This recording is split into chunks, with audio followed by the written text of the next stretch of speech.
is in you. I am that I am God. My trust is in you. Near the valley, my trust is in you. Hey, I put them on. Oh yeah, my trust is in you.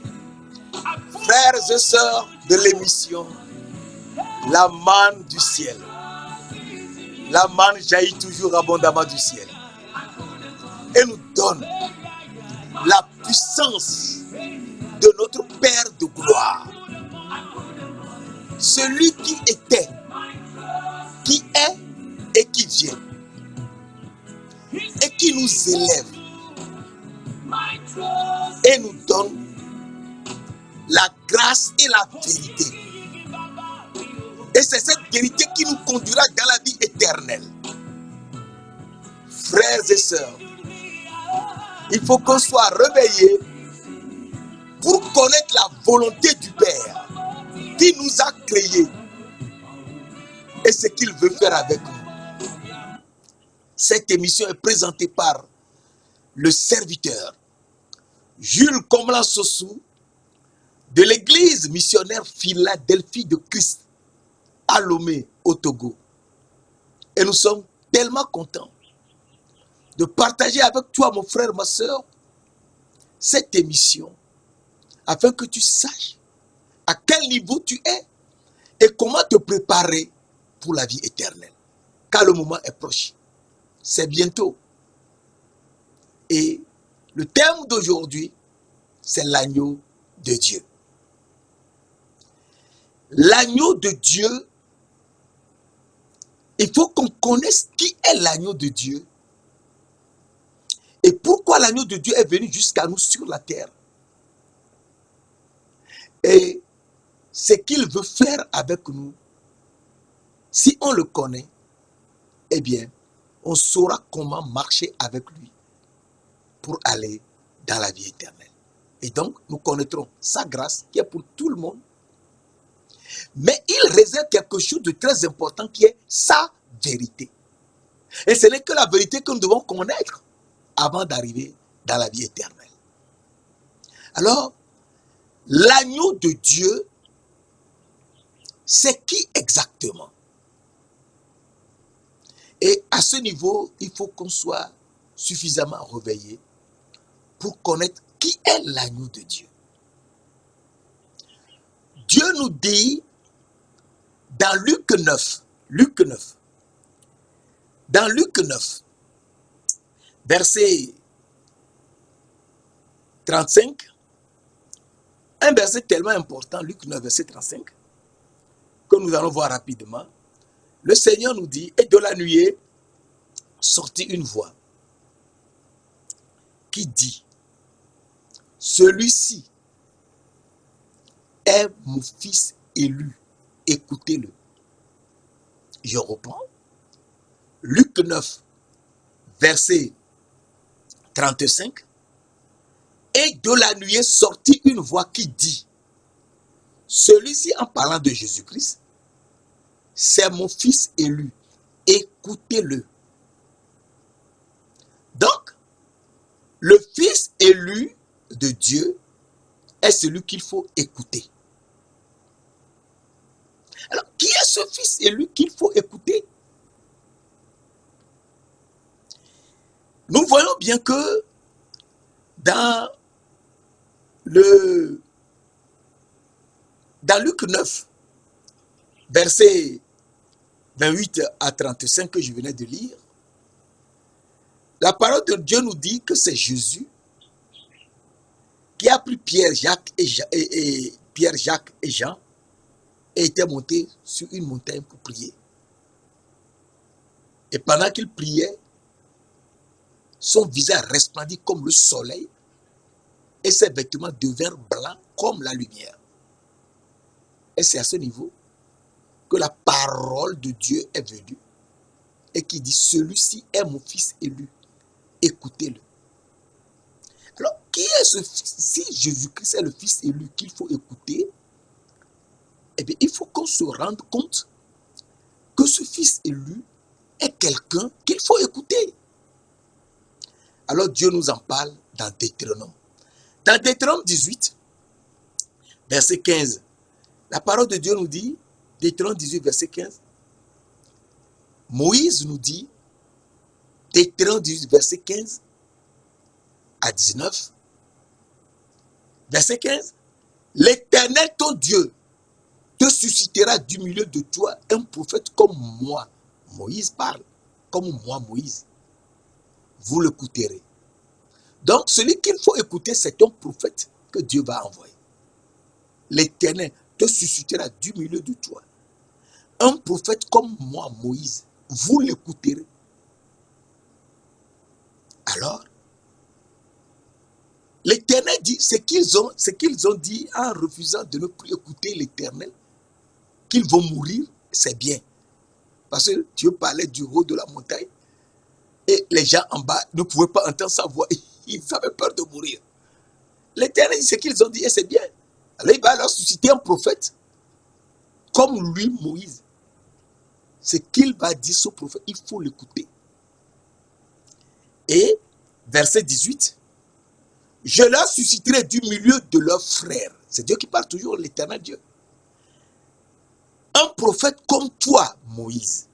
Je mettrai mes paroles dans sa bouche.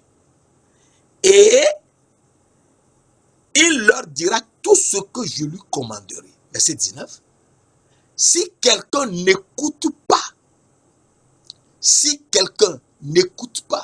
les paroles qu'il dira en mon nom, c'est moi-même qui lui en demanderai compte. Alors le Seigneur Dieu de gloire nous dit, si quelqu'un n'écoute pas les paroles que son prophète va dire en son nom, eh bien c'est lui-même Dieu qui va lui demander compte. Donc, nous voyons que le prophète, que celui qu'il faut écouter, c'est un prophète. Ah, donc Jésus-Christ est le prophète. Oui, il est le prophète. Et il faut l'écouter. Alors, Matthieu nous dit un verset tellement important. Matthieu 21, verset 11. Matthieu 21, verset 11 nous dit, et c'est un verset tellement important.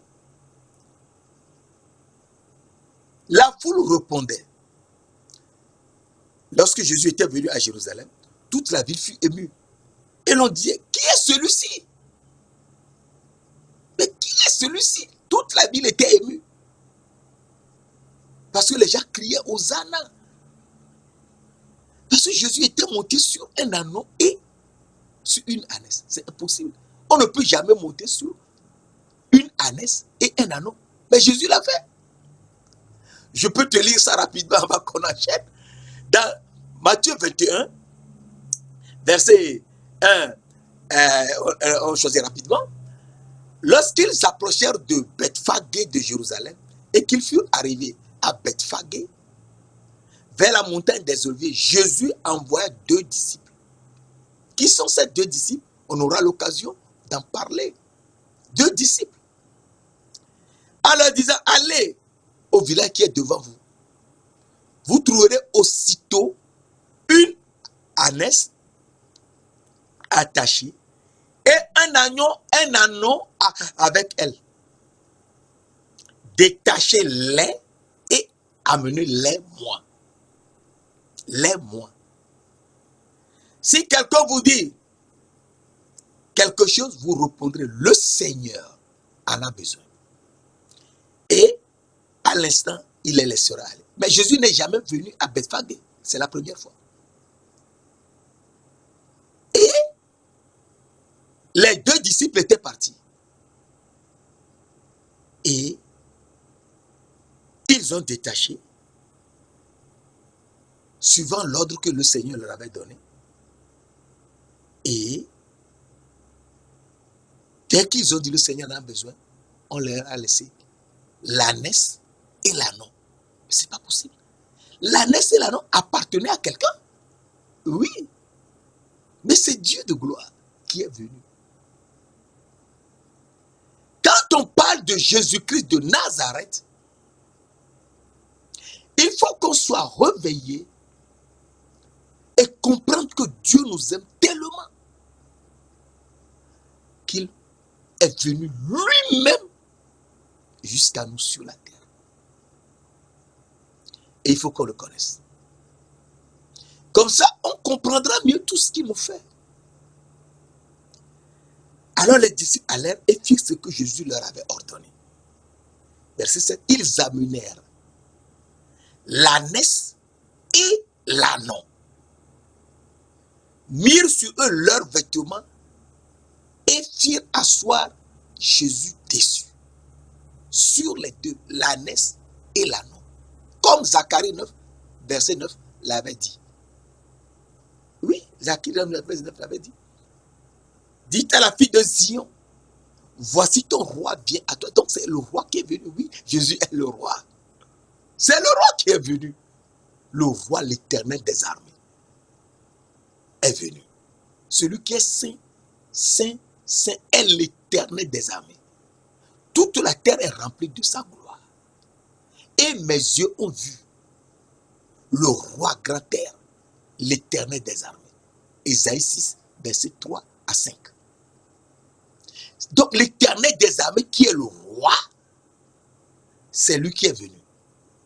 Et ce n'est que lui seul qui peut s'asseoir sur une ânesse et un ânon. Ce qui est impossible à l'homme. Oui, ce qui est impossible à l'homme est possible à Dieu. Mes frères, mes sœurs, il faut qu'on soit réveillé. Il faut qu'on soit réveillé. Alors, ils amenèrent l'ânesse et l'ânon et vis la fille de Sion, ton roi vient à toi, plein de douceur, et monté sur un âne, sur un ânon, le petit d'une ânesse. Donc, il est assis sur les deux en même temps. Comment? Oui, c'est Jésus-Christ. Il est assis sur l'ânesse et son petit en même temps. Les deux en même temps. Oui. Matthieu 21, verset 7. Ils amenaient l'ânesse et l'ânon, mirent sur eux leurs vêtements et le firent asseoir dessus. Donc Jésus est assis sur l'ânesse et l'ânon. Alors, la plupart des gens étendirent leurs vêtements sur le chemin. D'autres coupèrent des branches d'arbres et enronchèrent le chemin et enjonchèrent la route. Ceux qui précédaient et ceux qui suivaient criaient Hosanna au fils de David. Béni soit celui qui vient au nom du Seigneur. Hosanna dans les cieux, dans les lieux très hauts. Alors, lorsqu'ils entrèrent dans Jérusalem, toute la ville fut émue en disant, qui est celui-ci? Mais il est entré dans Jérusalem sur un an après, parce qu'il était parti à Béthanie. Et à Béthanie, Simon le lépreux qu'il avait guéri de la lèpre depuis un temps, l'avait reçu dans sa maison, et de là il était parti après à Jérusalem, monté sur un ânon. Les gens n'ont plus vu l'ânesse et l'ânon, non. Mais ils l'ont vu sur un ânon. Et verset 11, Matthieu 21, verset 11, que je voulais te lire et je t'ai fait le commentaire là. Les gens disaient, mais qui est celui-ci? Et verset 11, Matthieu 21, verset 11, la foule répondait, c'est Jésus, le prophète de Nazareth en Galilée. Ah, donc le prophète a écouté, c'est Jésus, le prophète de Nazareth en Galilée. Mes frères et sœurs, c'est Jésus qui est le prophète, celui qu'il faut écouter, le fils élu de Dieu à écouter. Et donc, nous comprenons que le fils élu de Dieu est le prophète à écouter. Il est fils élu de Dieu, pourquoi? Par rapport à nous. Pourquoi? Et par rapport à nous. Il est fils élu de Dieu parce qu'il est venu sauver les élus. Mes frères, mes sœurs, nous sommes les élus de Dieu. Oh, alléluia. Il faut comprendre la parole.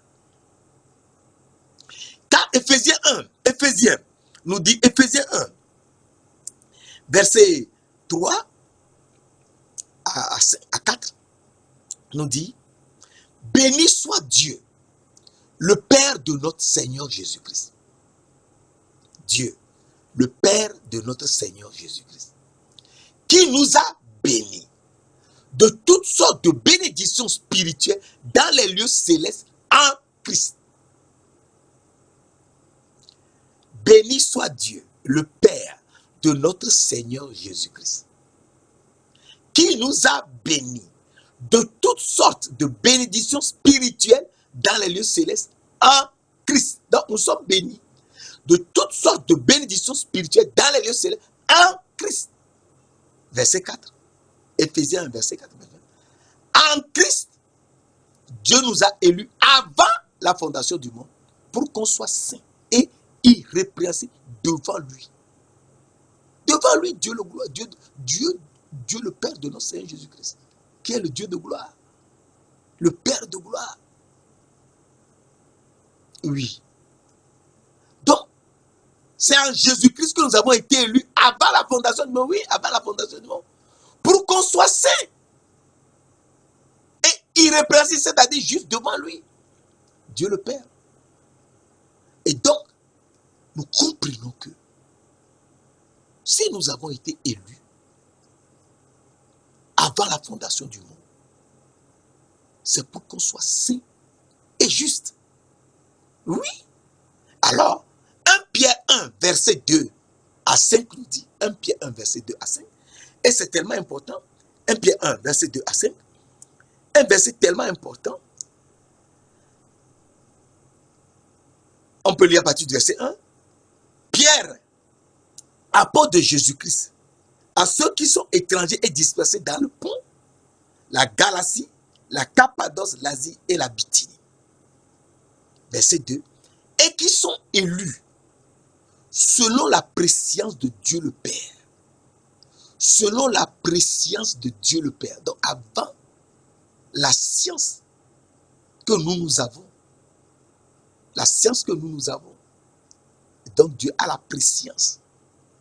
Et qui sont élus selon la préscience de Dieu le Père. Donc Dieu savait avant, c'est-à-dire avant la fondation du monde, que nous devons venir sur cette terre. Et qui sont élus selon la préscience de Dieu le Père, par la sanctification de l'Esprit. Donc, avant qu'on ne vienne sur cette terre, il faut qu'on sache que nous ne pouvons être sanctifiés que par l'Esprit de Dieu. Par la sanctification de l'Esprit. Donc, ce n'est que l'Esprit de Dieu qui peut nous sanctifier pour que nous soyons des élus. Par la sanctification de l'Esprit, afin qu'ils deviennent obéissants et qu'ils participent à l'aspersion du sang de Christ. Que la grâce et la paix vous soient multipliées. Donc, avant de venir sur cette terre, avant la fondation du monde, nous avons été élus selon la préscience de Dieu le Père, et nous devons être saints par l'Esprit, par la sanctification de l'Esprit. Nous ne pouvons être saints que par l'Esprit de Dieu. Sinon, on ne peut jamais. Nous ne pouvons pas de nous-mêmes être saints. Jamais. Ce n'est que l'Esprit qui peut nous sanctifier. Et pour nous sanctifier, il faut qu'on participe à l'aspersion du sang de Jésus-Christ. Verset 3. Béni soit Dieu, le Père de notre Seigneur Jésus-Christ, qui selon sa grande miséricorde, nous a régénérés. Donc, nous étions souillés et Dieu, le Père de notre Seigneur Jésus-Christ, nous a régénérés. C'est-à-dire, nous a restaurés. Et c'est ça. Si Dieu ne nous restaure pas notre âme, nous ne pouvons jamais. Et une fois que nous sommes restaurés dans l'âme, donc régénérés dans l'âme, eh bien, l'Esprit va nous sanctifier. et nous sanctifier par le sang de Christ. Par le sang de Christ. Et donc, il faut que Christ meure, donne son sang, et nous serons sanctifiés. 1 Pierre 1, verset 3. Béni soit Dieu le Père de notre Seigneur Jésus-Christ, qui selon sa grande miséricorde nous a régénérés, c'est-à-dire nous a restaurés, a restauré notre âme, pour une espérance vivante, par la résurrection de notre Seigneur Jésus-Christ. Donc, ce n'est que par la résurrection du Seigneur Jésus-Christ que nous serons sanctifiés, régénérés, c'est-à-dire restaurés dans l'âme, et nous aurons une espérance vivante. Quelle est cette espérance vivante? Eh bien, il faudrait qu'on ait la foi en Jésus-Christ, que nous verrons sa gloire. C'est ça notre espérance. Nous aurons la foi en Jésus-Christ et nous verrons sa gloire. Alors, il faut que Jésus ressuscite d'entre les morts. Il faut qu'il ressuscite d'entre les morts, avant que tout cela ne nous arrive. Mes frères, mes sœurs, si Jésus-Christ ne ressuscite pas d'entre les morts, c'est impossible, on ne peut pas. Et donc, nous comprenons à ce niveau que si Jésus-Christ doit ressusciter d'entre les morts, il faut qu'il soit l'agneau de Dieu qui ait fait la Pâque à notre place. Il faut qu'il soit l'agneau de Dieu qui a fait la Pâque à notre place, pardon. Oui. Donc nous voyons par la résurrection de Jésus-Christ, donc nous voyons la Pâque déjà ici.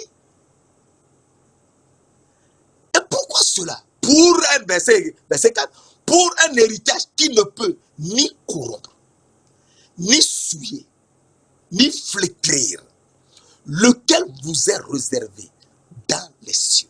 Donc c'est pour... On ne peut jamais avoir l'héritage dans les cieux des cieux si nous ne sommes pas purifiés, si nous ne sommes pas régénérés, si nous ne sommes pas restaurés dans l'âme. On ne peut jamais. On ne peut jamais. C'est Dieu qui a dit, il a écrit cela avant la fondation du monde. On parlera de la grâce, d'accord. Tout le monde a la grâce.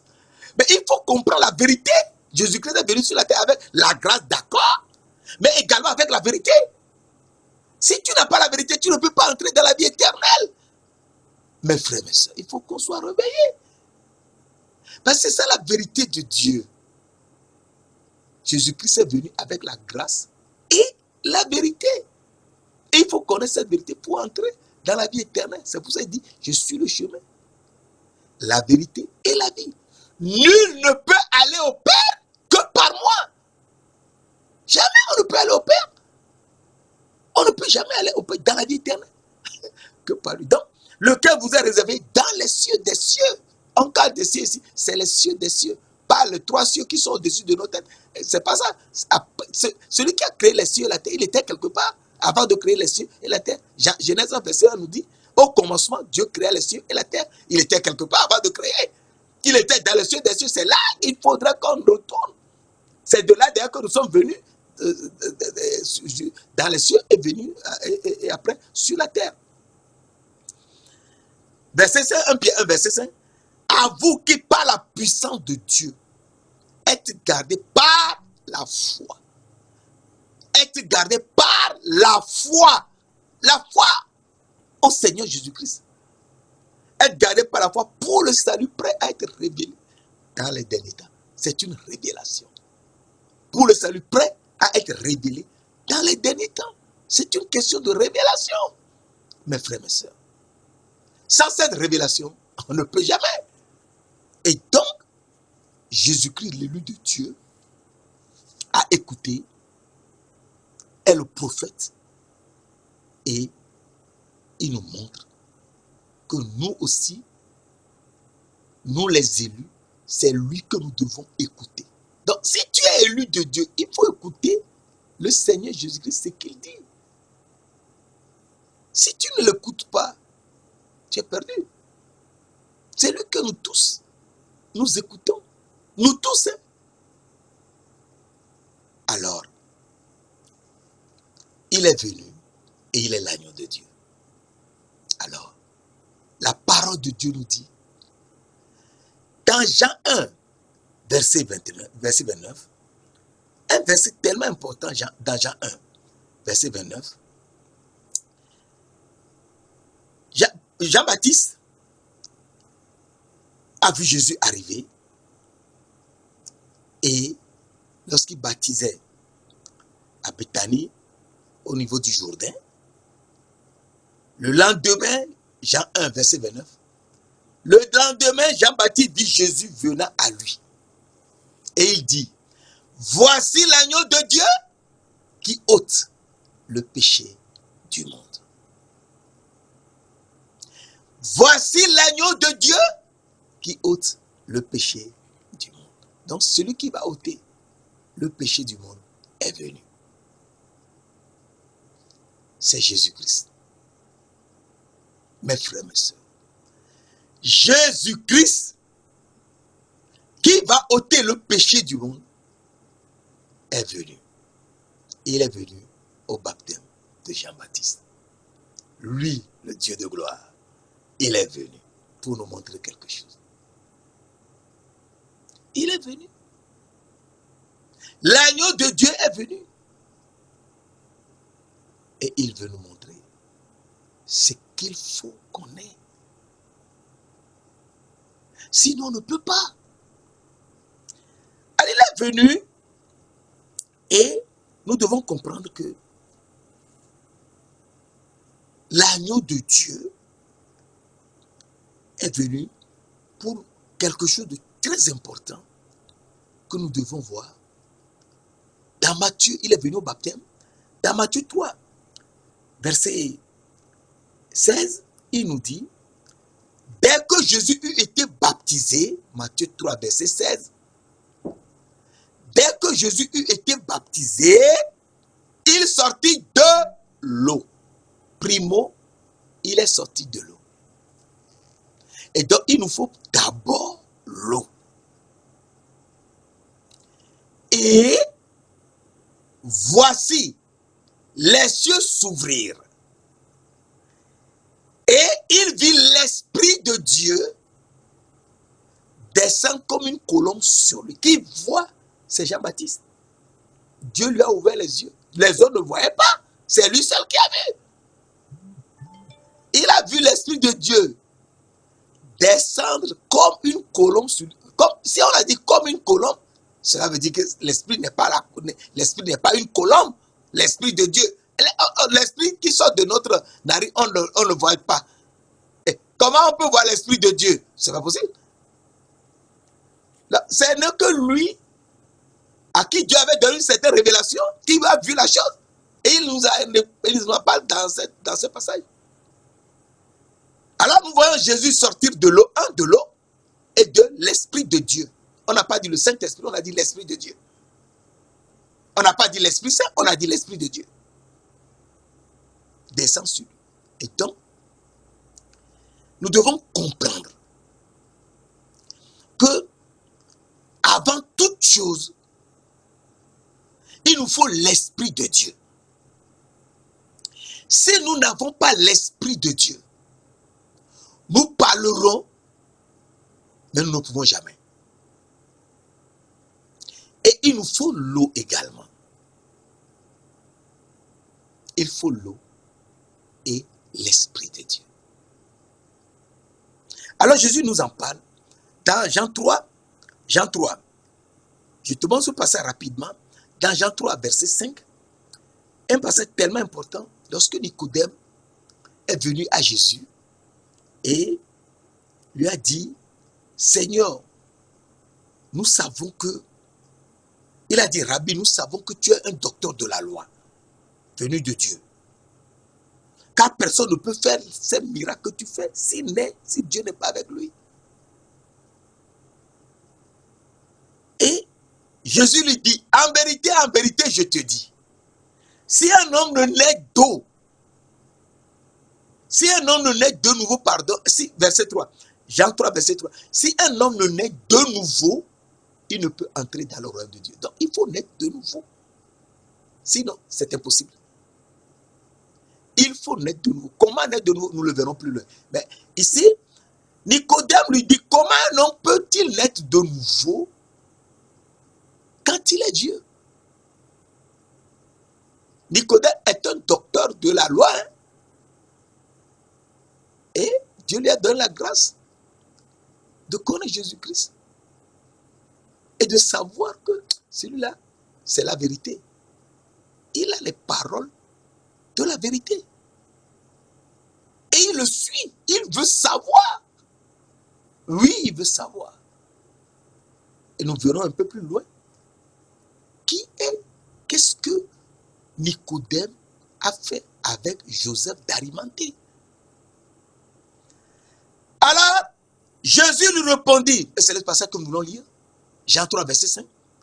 Jésus lui répondit, en vérité, je te le dis, si un homme ne naît d'eau et d'esprit, il ne peut entrer dans le royaume de Dieu. Donc, il faut naître d'eau et d'esprit. Donc, Jésus, étant baptisé, sorti de l'eau. De l'eau, il veut nous montrer quelque chose. Il est sorti de l'eau et l'Esprit de Dieu est descendu sur lui. Donc, il faut naître d'eau.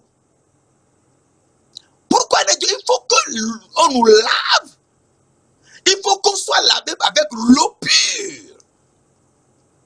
Afin que les souillures et toute souillure sorte de nous. Souillure que nous avons eu depuis Adam et Ève jusqu'à aujourd'hui. Tout cela doit nous quitter. Et ensuite, l'idolâtrie de Canaan, ça aussi doit nous quitter.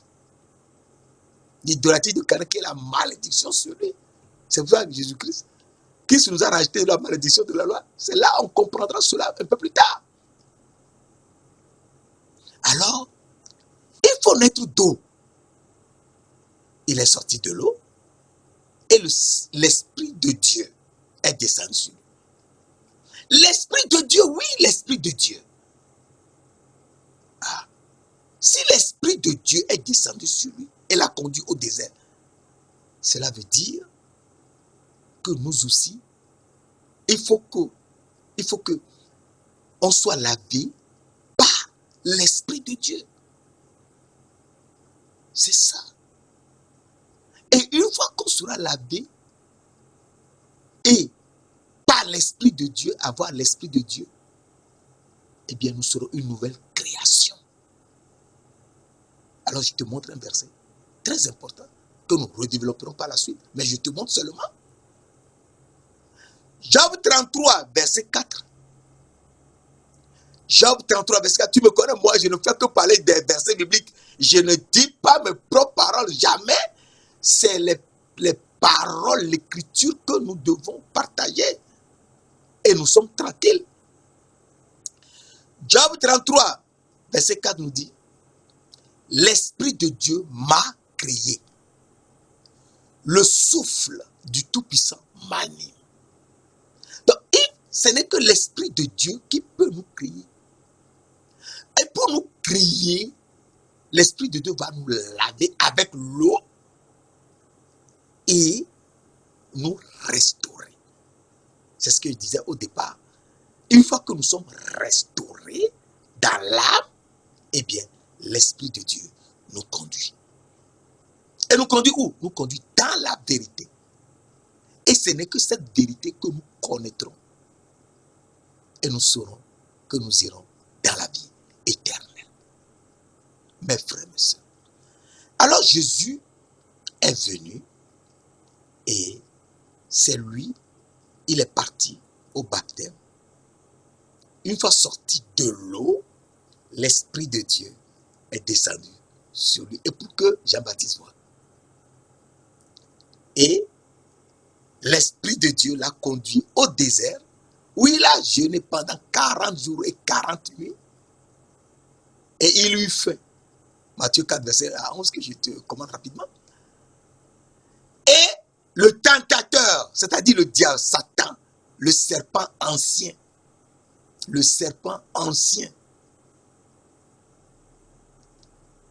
est venu et lui a dit, si tu es fils de Dieu, ordonne que ces pierres deviennent des pains. D'abord, Jésus n'est pas fils de Dieu.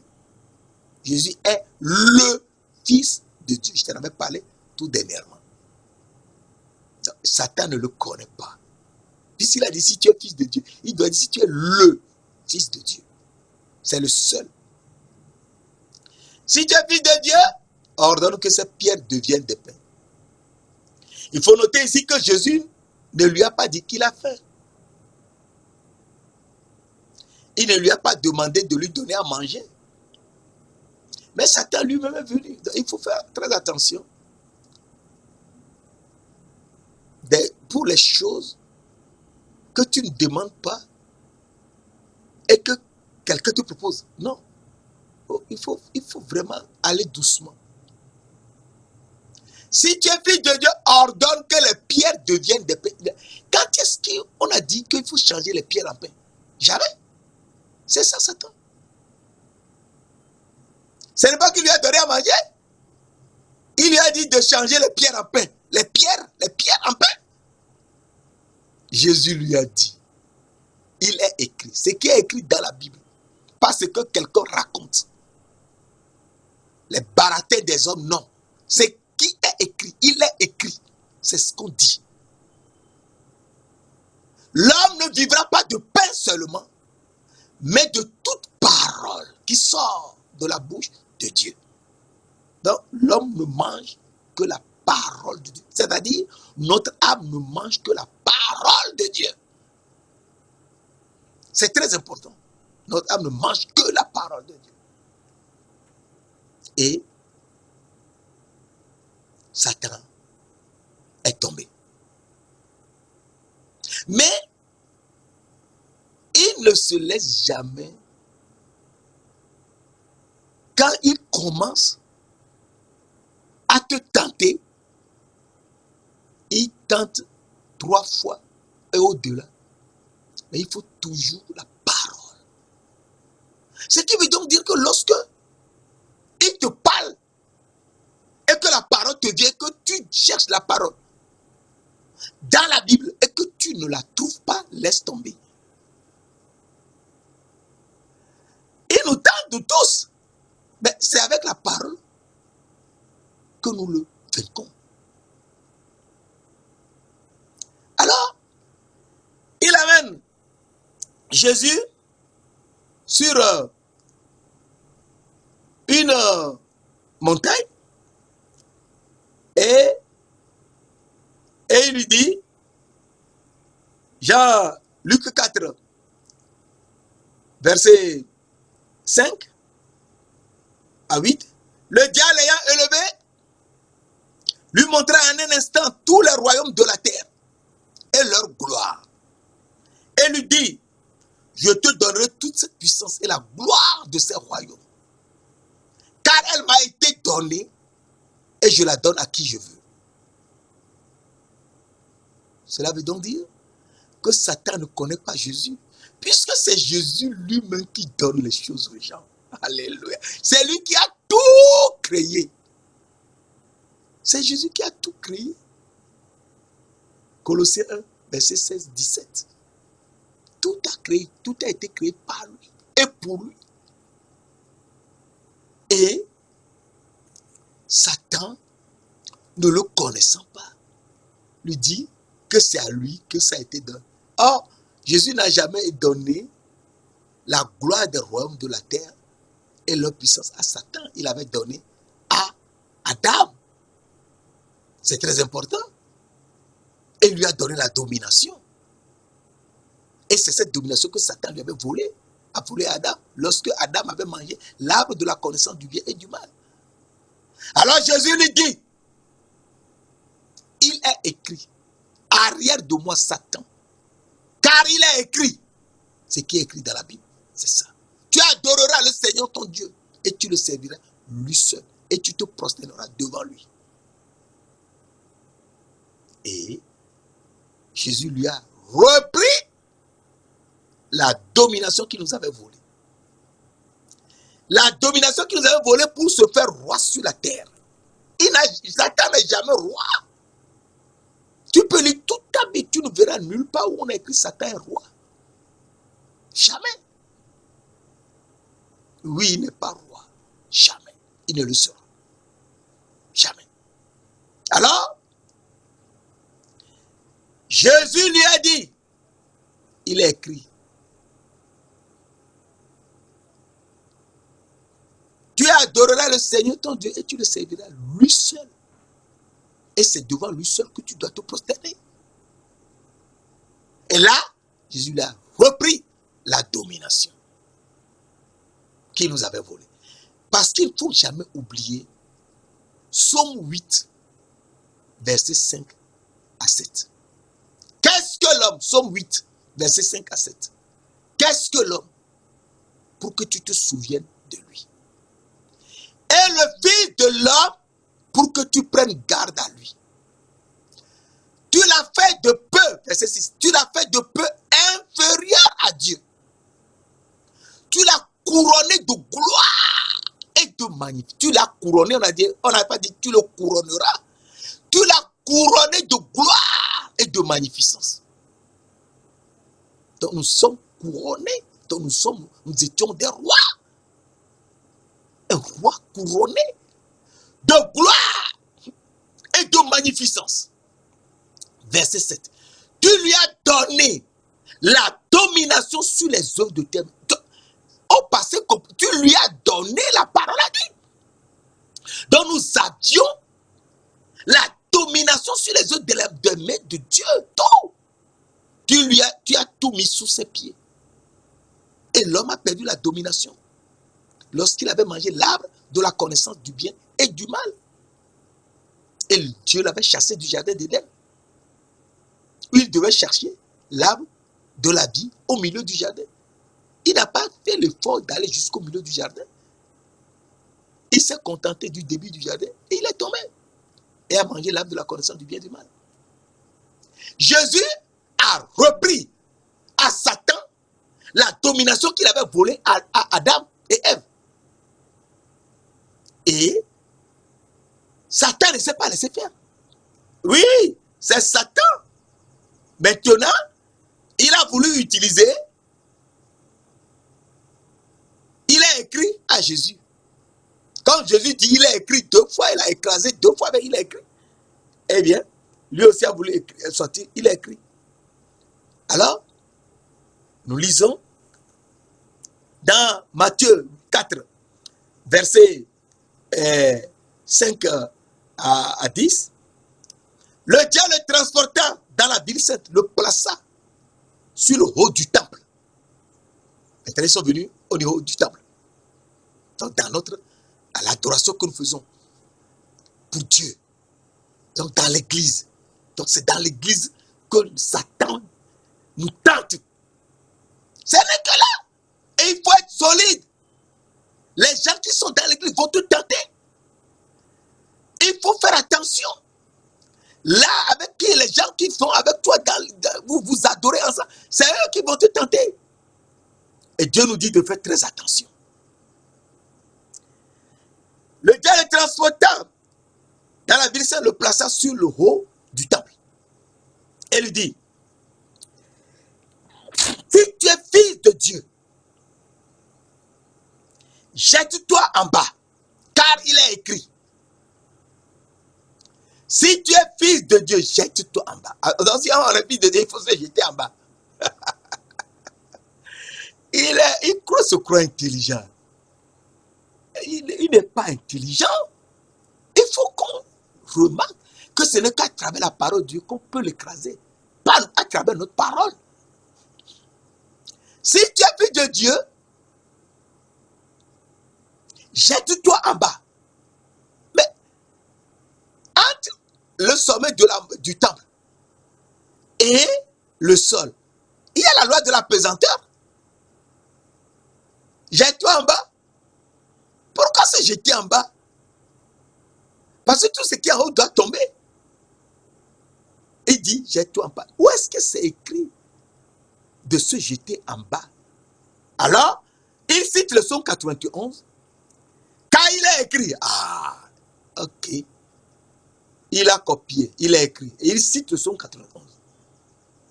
Il donnera les ordres, des ordres à ses anges, à ton sujet. Ils te porteront sur leur main de peur que ton pied ne heurte contre une pierre. Et dans le psaume 91, verset 11-12, il n'est écrit nulle part, jette-toi en bas.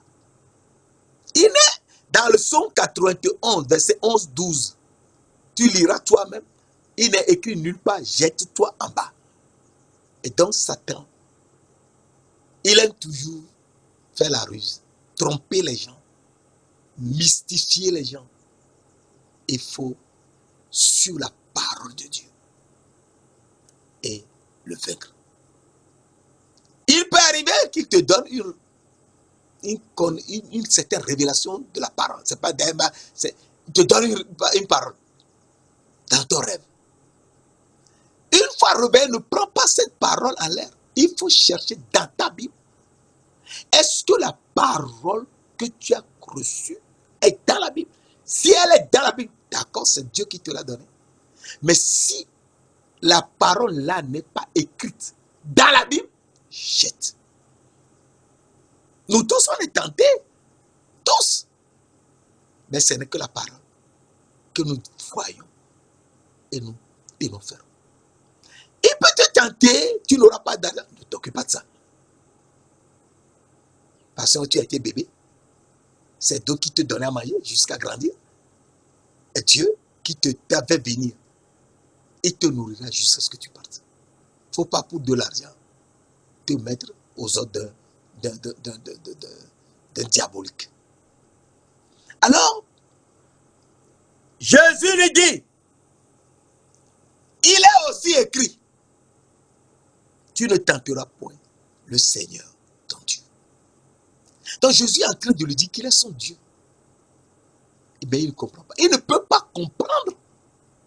Pourquoi il ne peut pas comprendre? Il ne peut pas comprendre parce que Jésus a soufflé et eux, les chérubins, l'armée des cieux, ils sont sortis des milliards. Est-ce que tu sais ça? Je t'en avais parlé. Psaume 33, verset 6.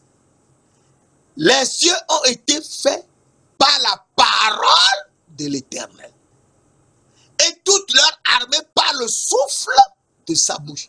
Dieu a soufflé, l'Éternel a soufflé. Et des milliards d'anges, de chérubins sont sortis. Et Satan est un chérubin, il faut le savoir. Et donc, nous voyons que Jésus, l'ayant brisé la tête, nous montre ce qui reste, que c'est lui, le fils de la femme. Une femme seule mettra au monde un fils. On l'appellera Emmanuel. Oui, Ésaïe 7. Nous voyons rapidement dans Ésaïe un verset tellement important que nous aimons laisser tomber. Ésaïe 7, verset 14, 15. C'est pourquoi le Seigneur lui-même vous donnera un signe. Voici, la jeune fille vierge sera enceinte. Une jeune fille vierge sera enceinte. Et elle enfantera un fils. On lui donnera le nom d'Emmanuel. Il mangera de la crème et du miel. Donc, il sera né dans un pays où coule le lait et le miel. Ça aussi, on le développera par la suite. Donc, le Seigneur, à nos premiers temps, il nous donne le lait. Mais plus tard, il nous donnera le miel. Et c'est pour ça, il a dit à Moïse de ramener les enfants d'Israël dans un pays, dans le pays de Canaan, où coule le lait et le miel. Et Moïse est parti, est retourné en Égypte.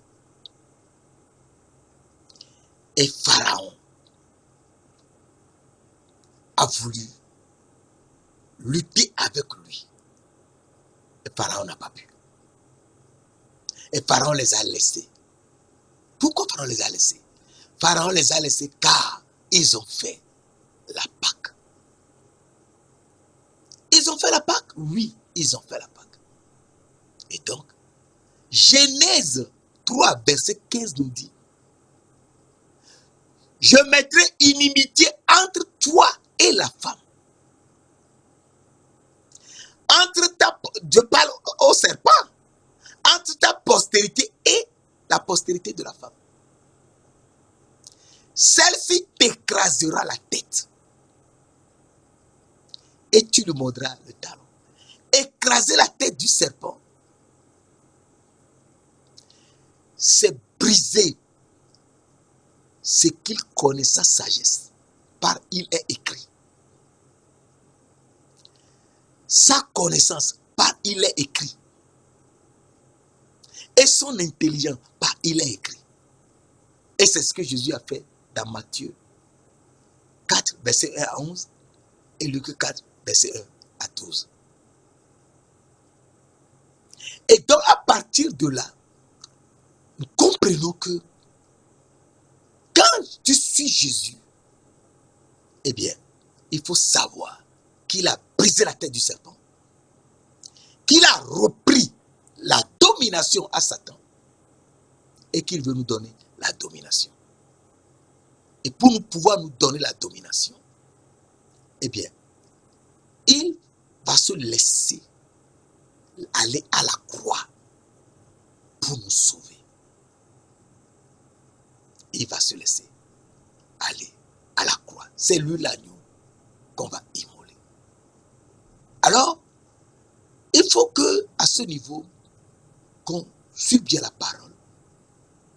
Parce qu'il a dit, il a montré à Moïse, dans Nombre 21, il a montré à Moïse un verset tellement important. Un jour, les Israélites qui ont quitté